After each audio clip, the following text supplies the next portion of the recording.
Hello, and welcome to episode 4 of this casual tutorial. So we just beat Guinea upstairs here, and we collected a bunch of stuff, and now we're gonna head over to Senpou. So we did grab an idol already on the way to Senpou, so it's the Abandoned Dungeon. Idol is the name of it if you want to just warp there. I'm just going to show you a different way to run there, just hopefully to help people get like a better concept of the geography. Or if you need to know how to run there without, like for some reason you don't have the idol, you can just watch me run here again. We run past these guys, and this is where the idol would put us, right here. And so first we just have to run through a bunch of enemies. There's like a couple things we can pick up along the way that are worthwhile, but just grabbing some idols there. Mostly we just need to run through these enemies. So on this island here, there's an Akko's in the boat. And then one of these is a 100 sen. Thank you. Is it this one? It is that one. Not super important at this point. We're not like incredibly desperate for money now, but there's some things we do need to buy. Getting the 500s and 1000s and stuff like that are more important.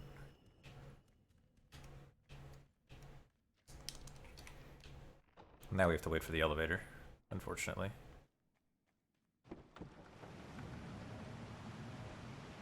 This area is fairly easy to get through. I'll show you some kind of vaguely sneaky paths and also pick up some money along the way.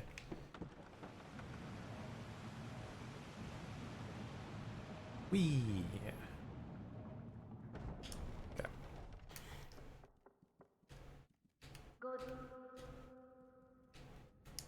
You can grab this idol.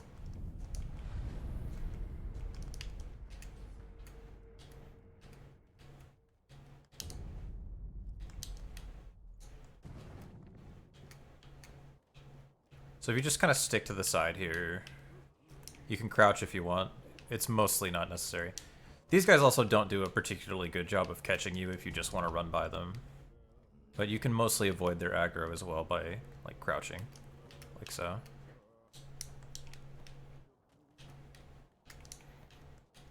And then there's a 100 here. Not that one. Not that one.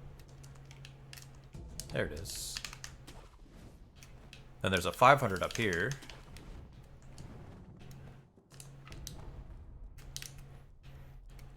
There's an Akko's right over there, if you want to grab it. There's some ash over here, which we're getting close to where I'll show you where you can use the ash for something. And then an Akko's there. Just run up and... yeah. Tried to backstab him, but it's fine. These enemies here, you can just kind of wail on them. They can't really do much about it. You don't really need to, like, fight them if you don't want to. Just hit them. Yeah, pick up that gourd seed. That is relevant. Also, sometimes I've been... there's a 100. Sometimes I've been picking up gourd seeds and not using them. It's just because I don't personally, like, need them to continue on. So for the sake of not making the tutorial a million years long, I'm just using a bunch of them at once. There's absolutely no reason you can't or shouldn't just go use them as we get them. That's perfectly fine. There's a gotcha in there.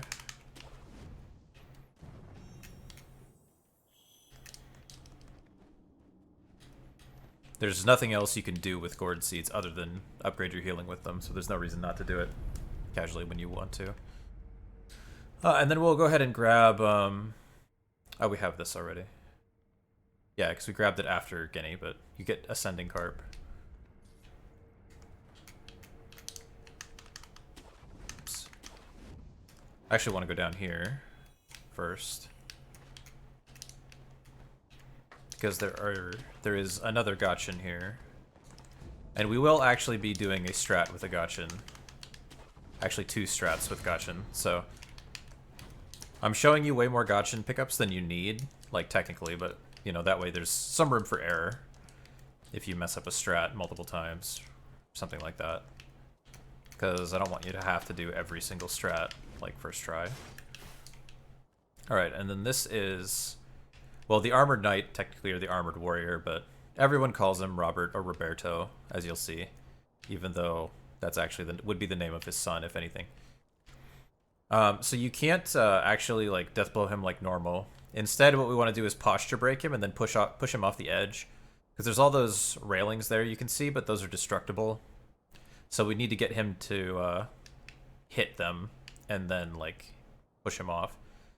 So the way that I like to do this is run around to the right, running R1, parry. Oops. It's fine. Kind of bring him over near the edge here. Once he gets low, he'll go into this combo, which is 1, 2, 3, 4. He is also susceptible to firecrackers, although not if they go off the edge, but here, like that. So you can firecracker him and hit him a few times, and then you just push him off like that.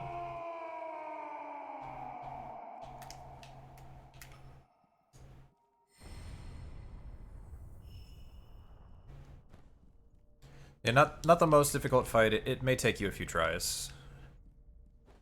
But I don't really have any more specific strats other than showing you the parry timings. That was honestly most of his combos, though. There's not like a ton else he can do. I think he'll probably get it within a few tries. Because at least we have a lot of health and, like, decent damage. We're gonna run down here on a quick detour, pick up this heavy coin purse, and then immediately idle back. You could also just run back up if you're worried about the monkeys or whatever. But if you grab it and immediately idle, you should be fine.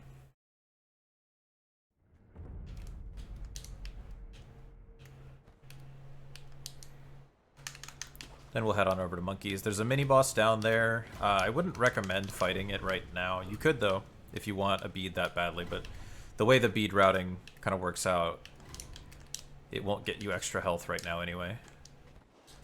I'm grabbing from this side to avoid that guy throwing daggers at us.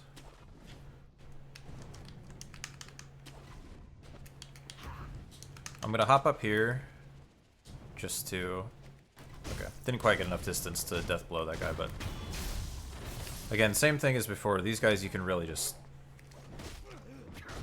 You could just hit them.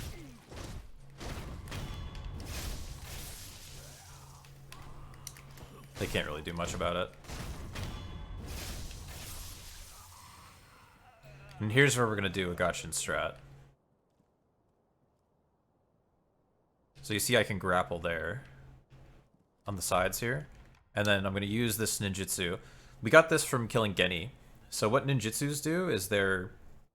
Like when you backstab an enemy, and it has to be a backstab, you have the option to press R1 again to pop whatever your current active ninjutsu is. And this one is like a smoke bomb that blinds everybody in the area.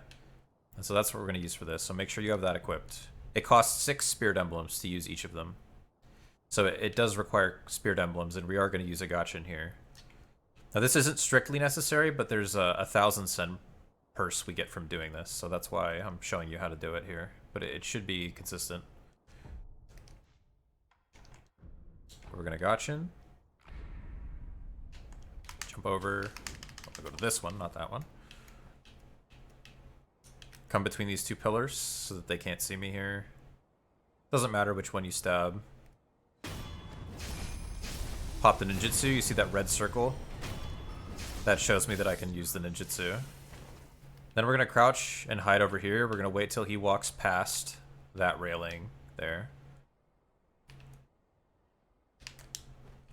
Jump over. And then crouch behind him. And then killing the third guy is going to give us the 1,000 sen. So that is a very annoying... those guys are very annoying to fight, normally, basically. But with one gotchin, you can kill both of them and get 1,000 sen for your trouble. I think it's probably worth it. You can just run up, grab the door, and then just kind of hide in here, because they leash, which means they won't follow you in here. They get stuck here. So you can like hide around here until they de-aggro, or like get behind the idol and heal. And then that will keep them from doing anything. So now we're going to show monkeys. Monkeys are a puzzle boss. So like they're... a lot of the time they take people a long time casually on first playthrough, but once you know what to do, they're really not that bad.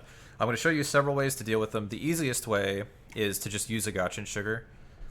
And there shouldn't really be too much danger of you like using so many gotchins.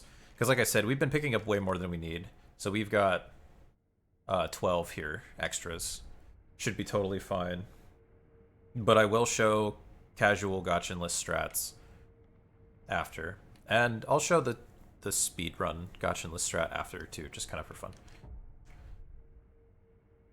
So we're gonna gotchin. I've got my firecrackers there. So the first thing is there's an invisible monkey who's behind you. But you can just hit him immediately because he starts behind you. The orange monkey is going to start patrolling.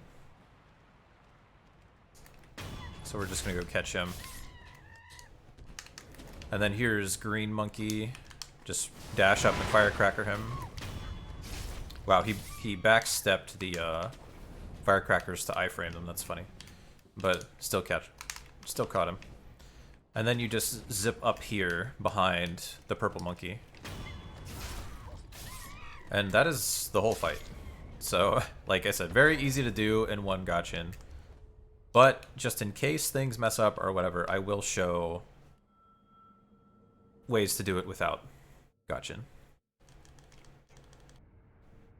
Okay, so without gotchins, in like a casual kind of way, I'll try to explain better the way that the monkeys work. So you can always just hit the white one right behind you. Orange monkey's aggroed, he's gonna run away, that's fine. We're gonna jump up here. We're gonna chase green monkey forward. This is basically the intended way. Wait a little bit until he settles, right? And then he'll just stay there. And then we ring this spell.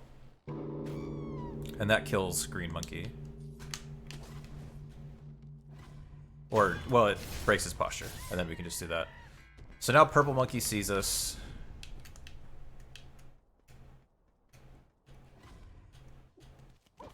And he hops down here. There's two different ways to kill purple monkey. But you can open this door here.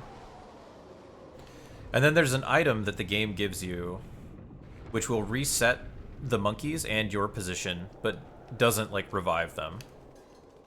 Let me get away from the terror monkeys here.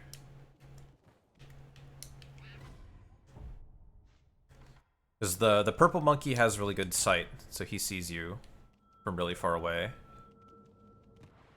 Hard to sneak up on him normally. And so see, by now the orange monkey has de-aggroed. So we can actually run right up behind him. And then purple monkey, I think, should still see us. There's two different ways. You can either chase purple monkey back to the left, and now that we've opened the door, the wind has blown out the candles and the dark room will immediately stun him. Well, it makes him lose you, basically. But you can also just chase him up this way.